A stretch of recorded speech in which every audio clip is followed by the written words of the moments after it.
Hello बच्चों, good morning to all. बच्चों, आज हमारे पास एक नया टॉपिक है। नया तो नहीं है लेकिन डेरिवेशन रिलेटेड है। इससे पहले आपने कैपेसिटर के बारे में पढ़ा, कैपेसिटेंस के बारे में पढ़ा। आज हम उसकी एक डेरिवेशन करेंगे। तो हमारे पास जो आर्टिकल है द पैरेलल प्लेट कैपेसिटर, इसमें आपको एग्ज़ाम में पूछा जाता है कि derive the expression for the capacitance of A parallel plate capacitor. तो बहुत इजी डेरिवेशन है ये।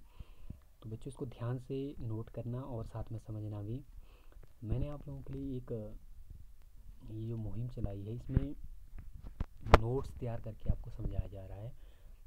तो इजी से इजी करने की कोशिश की गई है। अगर कहीं पे बीच में या फिर कहीं पे आपको समझ में नहीं आता तो आप मुझे कमेंट कर सकते हैं कमेंट बॉक्स में, या फिर आप जिस तरह से कांटेक्ट करें तो आप अपनी प्रॉब्लम को पूछ सकते हैं। तो let's start this expression the parallel plate capacitor. Look at the diagram बच्चों। इस डायग्राम पर नज़र डालें। हमारे पास दो पैरेलल प्लेट्स हमने ली, फर्स्ट एंड सेकंड, जिनका एरिया कितना है, कैपिटल ए। एरिया हमने कितना माना, कैपिटल ए। सपोज करो कि जो प्लेट ए है, इस पे जो हमारे पास चार्ज डेंसिटी है वो मानी हमने प्लस सिग्मा, और जो हमारे पास सेकंड प्लेट है उस पर हमने चार्ज डेंसिटी मानी माइनस सिग्मा। और इन दोनों प्लेट्स के बीच की जो डिस्टेंस है वो हमने सपोज की स्मॉल डी। अब देखिए बच्चों, अगर जनरली तौर पर हम देखें तो जैसे ये पॉजिटिव प्लेट है, ये एक पॉजिटिव टर्मिनल के साथ कनेक्ट होती है, और ये जो दूसरी प्लेट है, सेकंड प्लेट है, ये एक नेगेटिव टर्मिनल के साथ कनेक्ट होगी। देखो बच्चों, ये नोटेशन आप लोगों के लिए +1 में थोड़ी नहीं हो सकती है, +2 में थोड़ी नहीं हो सकती है। आपने ये जो टर्मिनल होते हैं, ये ध्यान रखना कि जो बड़ी लाइन शो करती है हमेशा पॉजिटिव टर्मिनल को, और ये जो छोटी लाइन है ये करती है नेगेटिव टर्मिनल को।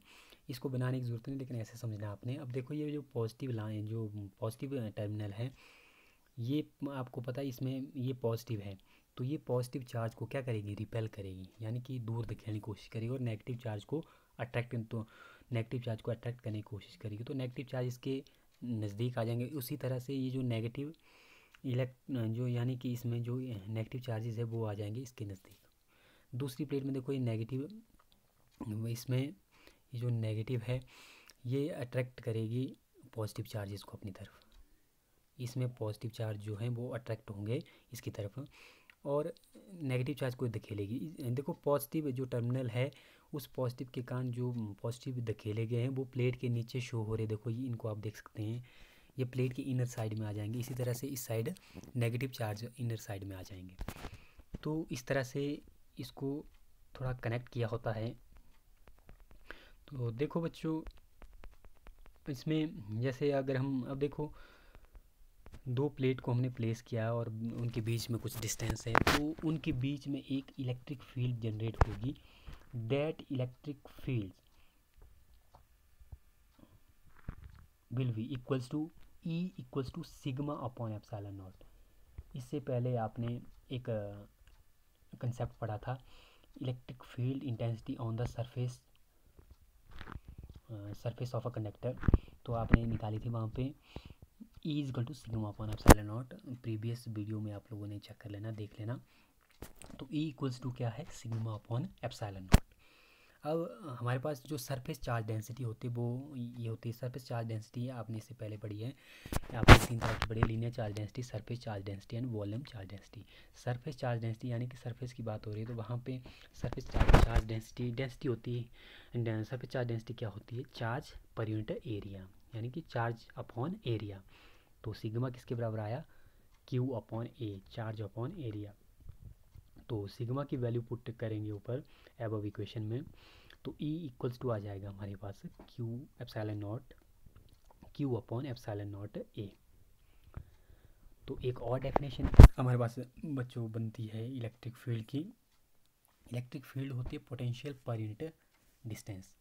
हमने जो इलेक्ट्रिक फील्ड निकालनी, इस गैप जो हमारे पास दो प्लेट के बीच में गैप है, इन दोनों प्लेट के बीच में जो गैप है, तो यहाँ हमने निकालनी कि इलेक्ट्रिक फील्ड कितनी होगी। तो इलेक्ट्रिक फील्ड कितनी होगी, यहाँ पे पोटेंशियल कितना है उस पर्टिकुलर एरिया में, यानी कि V upon D, potential per unit distance. तो यहाँ से V किसके बराबर आ जाएगा, V आ जाएगा ED के बराबर, V equals to ED, V equals to ED। तो यहाँ पे आप E की वैल्यू अब इक्वेशन से पुट करेंगे, इस इक्वेशन से आप E की वैल्यू यहाँ पे पुट करेंगे तो ये आ जाएगा V equal to Q upon epsilon naught A, ऊपर आएगा इंटू D। तो इस तरह से ये V की वैल्यू आई।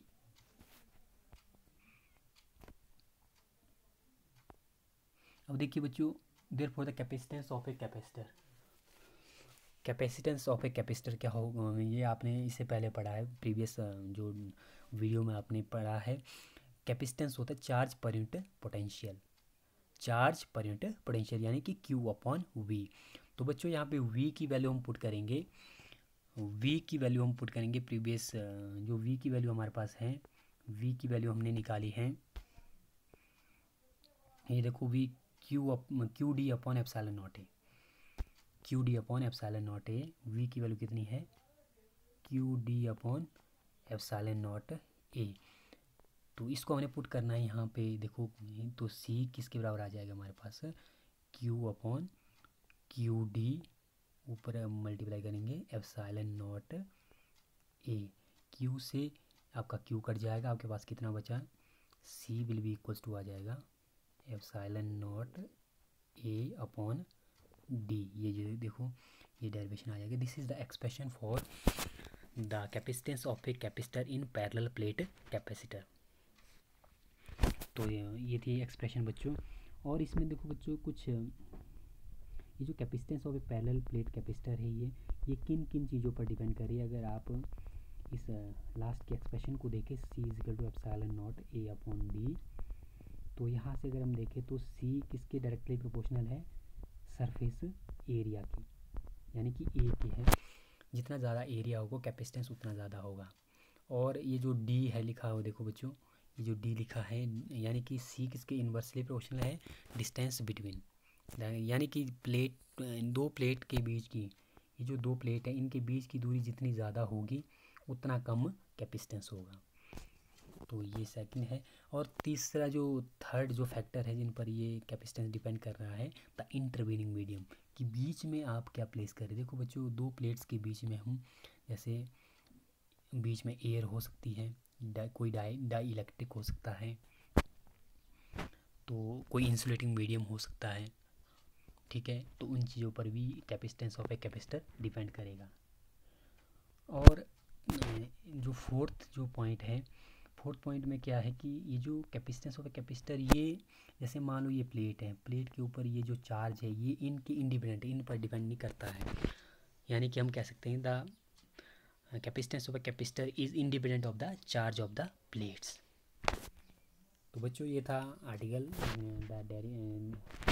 और derivation the parallel plate capacitor. Important है और एग्जामिनेशन पॉइंट ऑफ व्यू से बहुत इंपॉर्टेंट है, बहुत बार पूछा गया है और इजी है। बहुत से बच्चे इसमें कंफ्यूज हो जाते हैं, लेकिन बच्चों बहुत इजी है। अगर नहीं समझ में आता है तो आप कमेंट बॉक्स में मुझे बता सकते हैं, तो मैं इससे रिलेटेड और अच्छी वीडियो बना सकता हूँ। तो बच्चों आज के लिए इतना ही। Thanks and have a good day.